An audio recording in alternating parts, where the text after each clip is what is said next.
What is up, everyone? Welcome back to another video today, and in this video we are doing the 12th installment of Retro Reviews.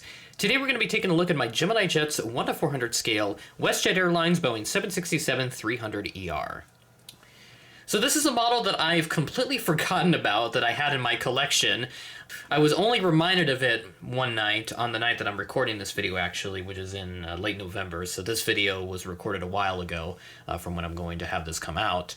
So I was talking with some friends about WestJet, and then I was reminded that, oh, they had 767s at one point. And then I remembered, I have this in my collection, so I figured, why not do a retro review on it? Because I don't think I've ever shown this on the channel outside of the full collection update videos that I've done over the years. So this particular model was released in October of 2015. It wears the registration Charlie-Foxtrot Oscar Golf Juliet, and I'm guessing Gemini Jets did it because it had GJ in the registration. And then the item number on this is GJWJA 1536. And I picked this up in winter of 2015, about the same time that I got the US Airways 757-200, although I believe I got this after the US Airways, if I remember correctly. I didn't write down everything about the when I got these models a long time ago. So go ahead and take a look at the box first. This is just your standard Gemini Jet stuff, nothing unusual. It kind of looks like the CGI here, the image of the plane. A little bit off-center, but nothing too crazy. And then there is the plastic cradle and also the pamphlet for the 767, which you can pause to read if you wish. There's actually one little more detail down there. Try to get that in the frame best I can. So there you go. Pause it as you wish. And then we'll flip it over to the back side, and this is your, again, standard Gemini Jet stuff. We have the registered trademarks of WestJet and also another language down there as well. 2015 release, as you would expect. And then there's the side of the box and also the bottom and the top. So pretty much your standard Gemini Jets box, nothing too crazy. And then I'll bring in the model in question.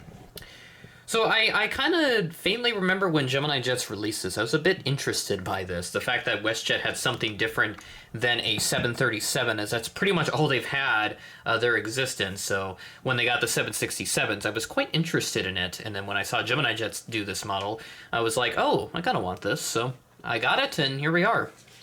Start off at the front, we've got the nose cone, you got the cockpit windows up here, and then you have the L1 door, along with the nose landing gear, which does have a little detail printed on there, so go ahead and zoom in on that. You can see a fleet number down there, which is 671. You got a little tiny logo there. I believe that's like a WestJet logo or some sort of a WestJet-related logo just next to the L1 door.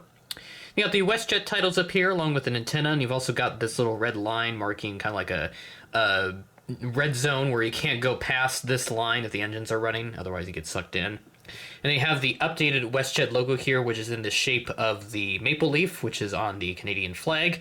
Got some overwing exits right over there, and then you move to the back, move the registration, or the winglet, sorry, out of the way.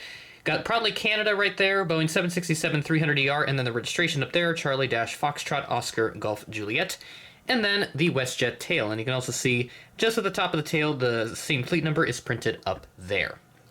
And I'll show the winglets as well, so I'll bring the front side here into focus. And yes, you can see a tire is missing on this model, but that's the only damage it has. If I bring the winglet into focus, if it will here, just part of the WestJet logo, and then on the other winglet, on the inside of the winglets, you can see it's just the WestJet.com URL printed on it. And I'll flip it over to the other side as well. Nothing too different on this side. Pretty much the same thing. We do have like the luggage doors on this side. Pretty much your standard stuff. And then this model does have two antennas on top and then one on the bottom. And then I'll show you the wing section here. You can see overwing exits are printed on. And then there's that antenna on the bottom right next to the Gemini Jets logo. All your various other fun little details printed on and all that good stuff. And then again, yeah, you can see the tire is missing on this, which kind of sucks, but for the fact that I've had this model for this long and it's in this good of condition, I certainly can't complain. Maybe I'll try to cannibalize another model one day and then take that off of another tire off a 767, just like a spare parts one, and then put that back on because I don't know. I honestly don't know what I'm going to do with this model. I'm probably just going to keep it just because it's unique for the fact that it is a WestJet 767. So that's probably what I'm going to do. I will try to find a 787, though, because I know WestJet has those now, and they've been doing European nonstops for a few years now, I think. I think they started them, I think it was before COVID they started them, if I remember correctly. But they have those going now, and it seems like they're doing pretty well. So good for WestJet. Glad that they're doing really well with those transatlantic services. Now let's take a look at the aircraft history for Charlie-Foxtrot Oscar Golf Juliet. It has quite a story to tell, so this is going to take me a little bit. So this aircraft began her life with Qantas as Victor Hotel Oscar Golf Juliet in October of 1991. So nice of WestJet to keep part of the registration when they had it. Basically, they just replaced the Victor Hotel with a Charlie Dash, and then they put a Foxtrot in there. I'm not sure what the Foxtrot means in this case. I think that's kind of the norm for all the WestJet planes. Actually, no, they have a couple different letters, so disregard. It went with Qantas for 11 years, and then it was transferred to Australian Airlines in October of 2002, and that was a wholly owned subsidiary of Qantas, although it was run independently of the mainline carrier. So that operated for a few years, ceased operations in 2006. In May of that year, it was transferred back to Qantas, keeping the same registration. It was stored in October of 2014, and then it was re-registered to an American registration, November 324 Bravo Charlie. Then it went to WestJet in August of 2015, and then, of course, a couple of months after that, Gemini Jets released this model.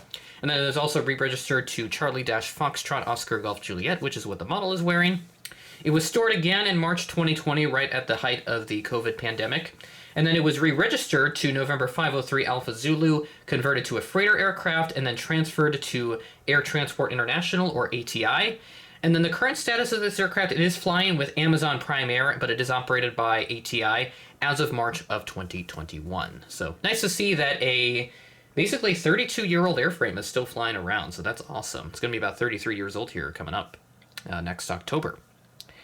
And that'll do it for this retro review. So continuing to dig out some old models that I have in my collection.